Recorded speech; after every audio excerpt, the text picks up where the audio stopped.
Alright guys, that's a quick unboxing. That's a quick unboxing of the joiner, the plate joiner, DeWalt. The model number is DW682K.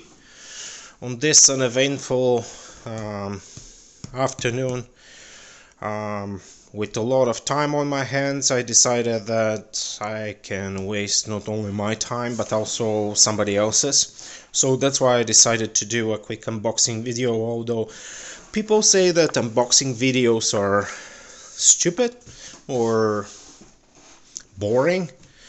I just decided to do them because I just got this kit. I don't need it for too much work, but at the same time it would save me a lot of time. It would save a lot of steps for me to do.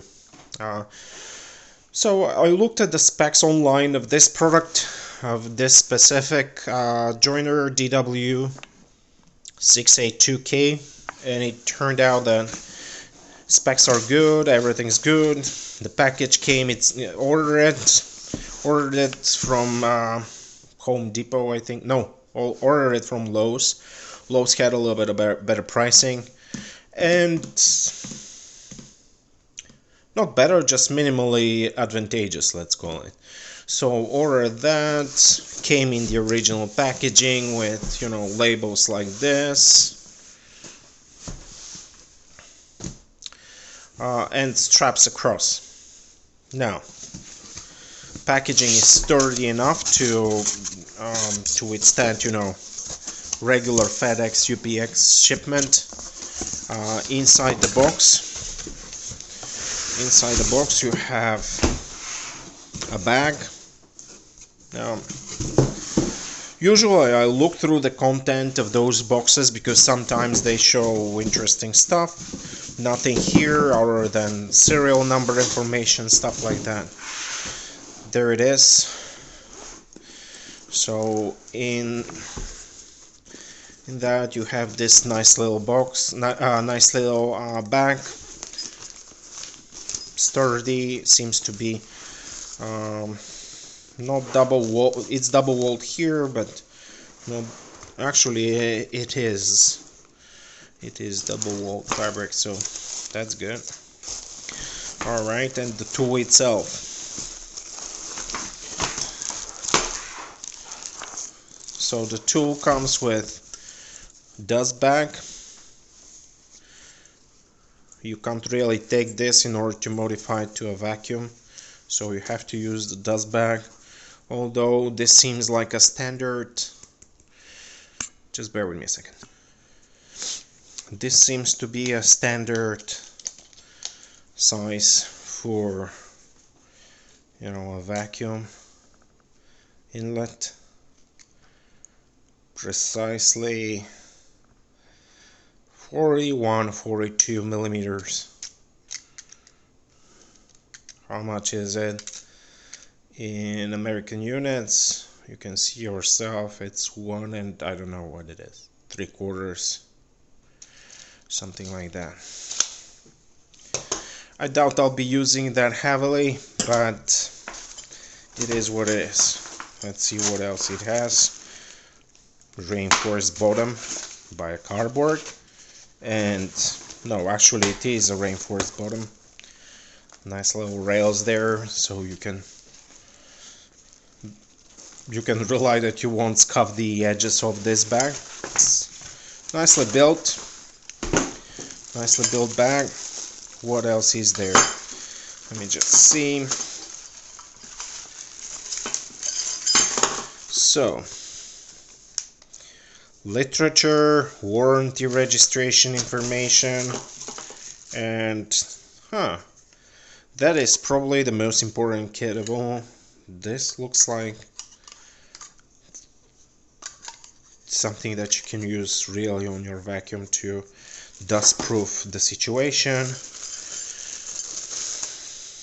And that is a change out spacer, a change out tool. And now let's see the tool itself. Comes in plastic wrapping. protective for the head. Alright, and that's it. Looks nice and sturdy all across. Cast aluminum by the looks of it. It's not magnesium.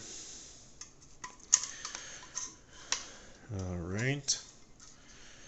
Angle plate. I like that. That's the angle plate. Alright.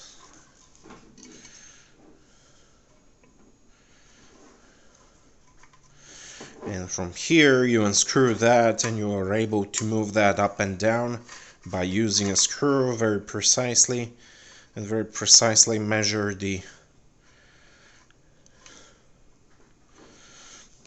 this space here between where the cut is done and the guard.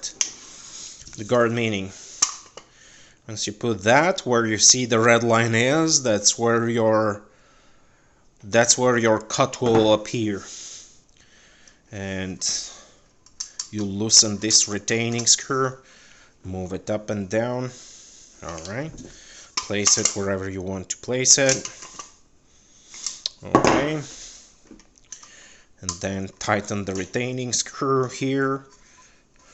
Okay, all the way in, and now this doesn't move. Pretty good.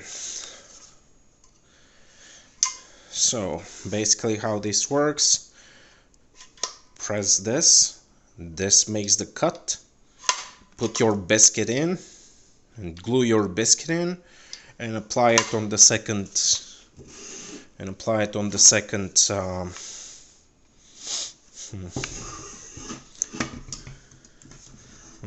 wood piece. Alright, so other important stuff, let me look at that. Springs are nice and tight. I would say this, I don't have like those things that measure, you know, how much tension you have for trigger pull or something like that, but it seems to be like close to, I would say 3-4 pounds tension. I believe you can adjust the tension too. No, actually you can adjust the depth. So that's for adjusting the depth. That screw is for adjusting the depth of the screw of the actual biscuit type.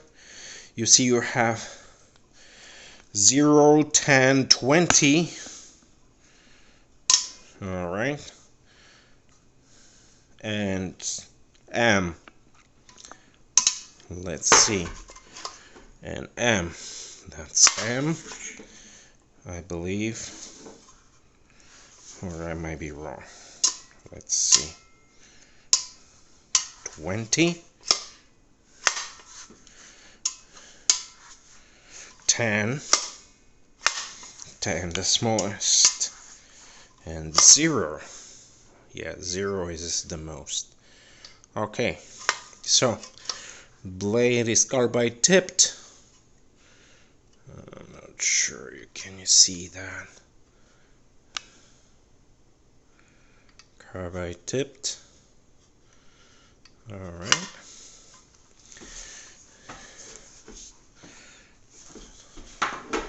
Nice 2-finger switch.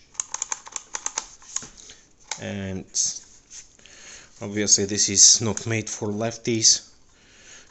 The retaining button is the whole button is on the left side, so if you're a lefty like me, like myself, you will be kind of wishing that it was on both ends.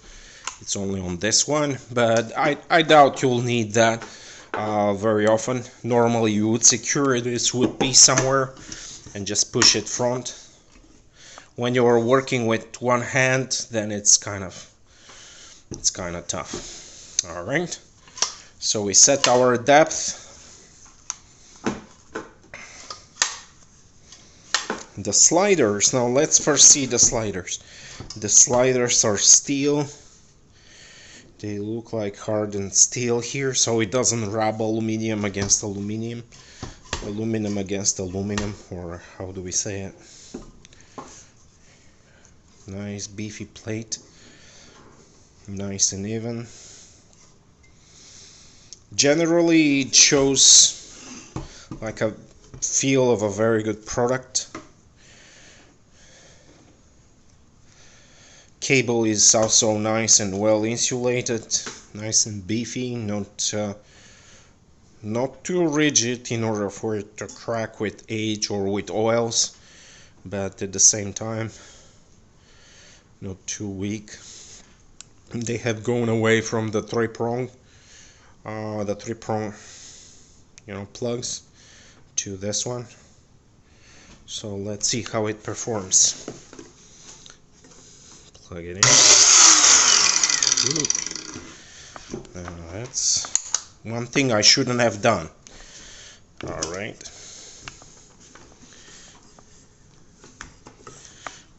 Before testing, you should always make sure that this switch is all the way out. Rule number one of dealing with any tools: always make sure when you're plugging it in the power line that this switch is out. So let's see the sound it makes. It's kind of noisier than what I expected.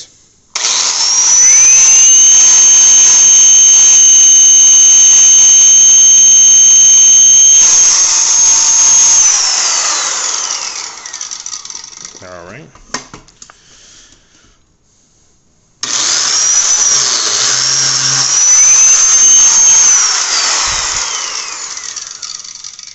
Alright. It did a nice little groove. Very well with the corners. Very nice and even, very fast. Again, it's a very soft wood, but it is what it is. I think it's a very good quality. Very good quality tool. It blows back here, so you really need, it blows back all the wood particles, so you really need those adapters for a vacuum. Alright, thanks for watching.